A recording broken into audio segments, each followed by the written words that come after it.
Shalom Jemaat yang terkasih, jumpa kembali di dalam program Tuhan adalah Gembalaku. Sudah ada sebuah peribahasa yang berkata demikian, air susu dibalas air tuba. Sudah seringkali setiap kebaikan dan ketulusan kita justru mendapatkan satu respon yang tidak mengenakan, yaitu ada orang yang tidak bisa menghargai dan bahkan berbuat jahat terhadap hidup kita. Sudah bagaimana dalam hubungan kita dengan Tuhan? Hari ini kita akan membahas tentang bagaimana kasih Allah dan kesetiaannya itu tidak akan terbatalkan karena ketidaksetiaan kita. Kita akan membaca surat Roma pasal 3 ayat 1 hingga ke 8. Jika demikian, apakah kelebihan orang Yahudi dan apakah gunanya sunat? Banyak sekali dan di dalam segala hal. Pertama-tama, sebab kepada merekalah dipercayakan firman Allah. Jadi bagaimana jika di antara mereka ada yang tidak setia? Dapatkah ketidaksetiaan itu membatalkan kesetiaan Allah? Sekali-kali tidak.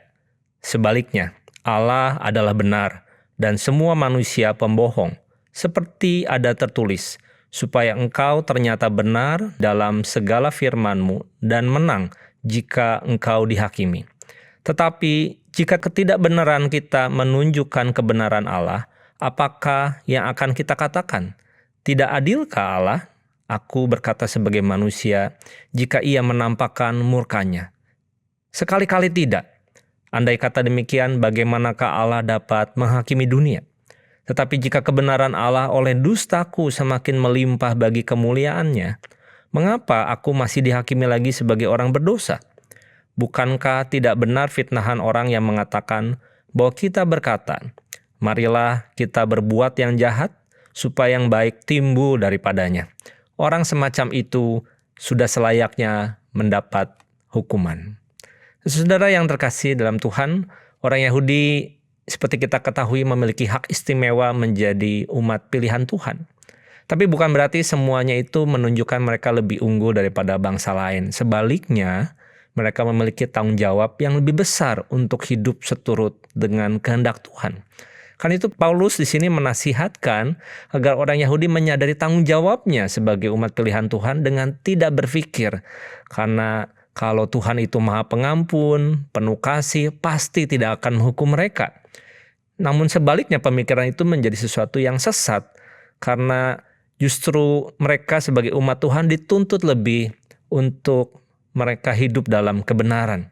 Tidak adalah alasan bagi mereka untuk membenarkan setiap perbuatan dosa yang mereka lakukan. Saudara, Tuhan memberikan firman-Nya ada di dalam kehidupan bangsa Israel ini. Dan sebagai dasar kehidupan yang diberikan itu, ternyata mereka masih berlaku tidak setia. Tapi apakah ketidaksetiaan bangsa Israel atau bangsa Yahudi ini membatalkan kesetiaan Allah? Tidak. Sebaliknya, Tuhan tetap menunjukkan kasih-Nya kepada mereka. Sekalipun Tuhan memberikan hukuman kepada mereka, itu karena memang kasih Allah yang dinyatakan dan keadilan Tuhan yang juga terlihat dalam bangsa pilihan Tuhan. Karena itu, kita pun seperti bangsa Israel yang masih bisa berdosa, tetapi terus-menerus menerima kasih Allah. Kalau bangsa Israel telah menolak Allah dan dihukum, dan penolakan mereka menjadi satu kesempatan yang terbuka bagi bangsa-bangsa lain untuk mengenal dan dimiliki Allah, maka hari ini kita pun perlu bersyukur karena ada sebuah peluang untuk menjadi bangsa pilihan-Nya. Tuhan rela menebus kita di dalam Yesus Kristus, dan kasih-Nya menjadi milik kepunyaan kita. Mari kita memberi diri sebagai persembahan yang hidup bagi Tuhan. Mari kita melayani Tuhan dengan setiap talenta yang kita miliki dan meneruskan kabar baik bagi semua orang. Supaya semakin banyak orang mengenal dan merasakan kasih Allah, semakin banyak orang juga yang datang kepada Tuhan Yesus dan diselamatkan. Hari ini menjadi evaluasi bagi diri kita dan bertanya, sudahkah kita sungguh-sungguh mengasihi Tuhan? Ataukah kita hanya sekedar menjadi orang Kristen yang ala kadarnya? Mereka yang sungguh-sungguh mengasihi Tuhan tidak akan pernah menganggap remeh setiap keselamatan yang Tuhan sudah berikan dalam hidup kita. Tuhan memberkati. Mari kita berdoa. Tuhan Yesus yang kami kasihi, betapa kami begitu rapuh dan mudah sekali menjauh dari Tuhan. Kami menyukai akan setiap kedagingan kami, tetapi kami lupa akan setiap kebaikan Tuhan. Tuhan, firman Tuhan hari ini mengingatkan kami betapa kasih Tuhan tidak pernah tergoyahkan dan terbatalkan hanya ketika kami tidak berlaku setia. Tapi kiranya ini menolong kami untuk dengan lebih sungguh-sungguh lagi hidup di hadapan Tuhan dan menghargai setiap kesempatan yang kami punyai. Kalau kami bisa datang, mengenal dan mengasihi Tuhan, maka itu adalah anugerah yang terbesar yang kami boleh terima hari ini. Dalam nama Yesus kami berdoa dan mengucap syukur. Amin.